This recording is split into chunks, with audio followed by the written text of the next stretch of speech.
The following story may not be appropriate for all audiences. Viewer discretion is advised. Welcome to Whisperwood Stories. Today, the story from Nosleep that I've picked for you is from user SissaDragon. Let's begin.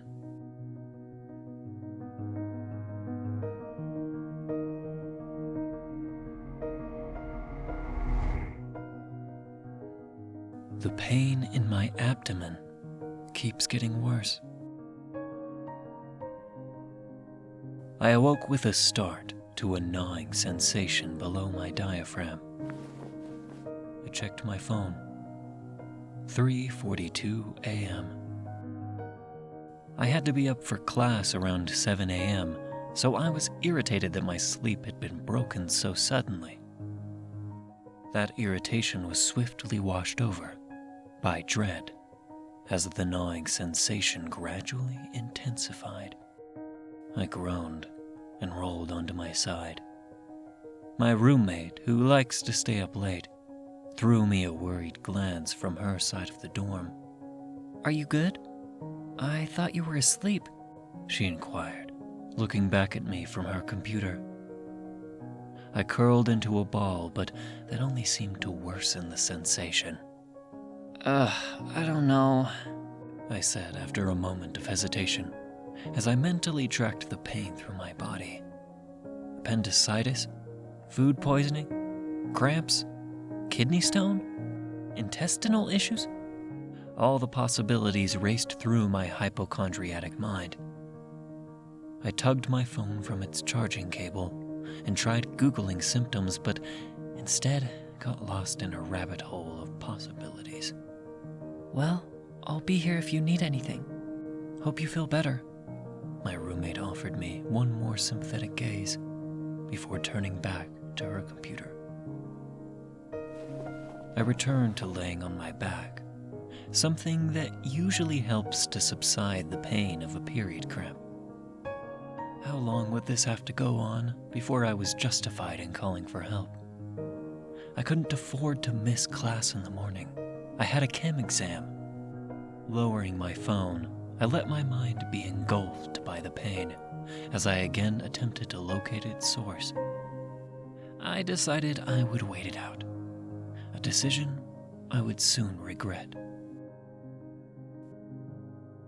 The next half hour was comprised of me stifling sobs as the pain traversed my abdomen. The sensation mimicked that of a bad period cramp, only it was a tad higher than a period cramp should be.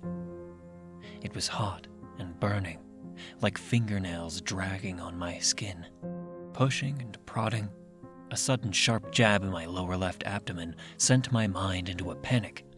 I snatched my water bottle from next to my bed and began to chug, hoping to flush out whatever was going on inside me. That's when, thinking back, I heard what I can only presume was a voice. Soft and nearly unintelligible, but nonetheless, a voice. I choked on my water at the sound. Looking over at my roommate, she was still hunched over her computer, headphones in. My blood ran a cold blue that only for a moment distracted me from the searing red I still felt in my abdomen. After hearing nothing more, I took another swig and dismissed the sound as a manifestation of my dreary, pain-infested 4 a.m. mind. An hour later, the pain became too much to bear, and I had my roommate drive me to the hospital. I am a bit embarrassed to write this here, but the doctors decided to perform an endoscopy to see what was wrong. The process was difficult and uncomfortable. I almost regretted not trying to tough out the pain a little longer. Afterwards, I could hear murmuring from the other side of the door as the doctors paced between rooms, distress evident in their voices. When they finally entered to show me the pictures, I nearly fell to the ground. Amidst the flesh and tissue, there were human-like bite marks.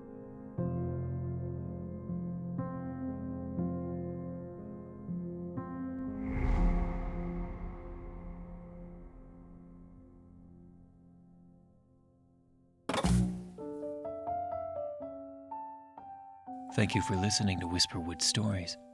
If you enjoyed, don't forget to comment, like, and subscribe down below. Do you have a story that you'd like me to read here? Consider commenting or sending it to whisperwoodsubmissions@gmail.com. The story in this video was read with the author's permission.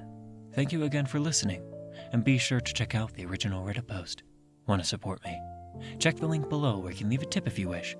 And remember, don't let the shadows get too close. Good night.